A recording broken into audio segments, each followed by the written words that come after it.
ഒരു കാട്ടിൽ ഒരു കുറുക്കനെ വേട്ടക്കാരും വേട്ടപ്പട്ടികളും പിടിക്കാൻ ഓടിച്ചു. രക്ഷപ്പെടാൻ ഓടുന്നതിനിടെ കുറുക്കൻ ഒരു നീലനിറം നിറച്ച പാത്രത്തിൽ വീണു പോകുന്നു. കുറുക്കൻ പാത്രത്തിൽ നിന്ന് പുറത്തു ചാടി. അവന്റെ ശരീരം മുഴുവൻ നീലനിറം. അവൻ തന്നെ അത്ഭുതത്തോടെ നോക്കുന്നു.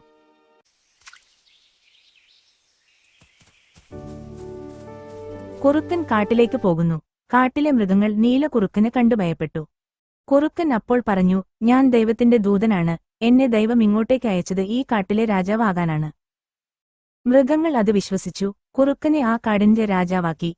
കുറുക്കന് വേണ്ടുന്ന ഭക്ഷണങ്ങളെല്ലാം ആദരവോടെ കൊണ്ടുകൊടുത്തു. കുറുക്കൻ രാജാവിനെ പോലെ സുഖിച്ചു ജീവിച്ചു.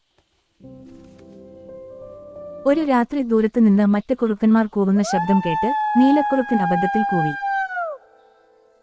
അപ്പോൾ മഴ പെയ്തു. നീലനിറം മാഞ്ഞുപോയി. അവൻ ഒരു സാധാരണ കുറുക്കനാണെന്ന് എല്ലാവർക്കും മനസ്സിലായി. ചതിയെറിഞ്ഞ മൃഗങ്ങൾ കോപത്തോടെ കുറുക്കനെ കാട്ടിൽ നിന്ന് ഓടിച്ചുവിട്ടു. ഈ കഥയിൽ നിന്ന് നിങ്ങൾക്ക് എന്ത് മനസ്സിലായി എന്ന് കമന്റ് ചെയ്യൂ.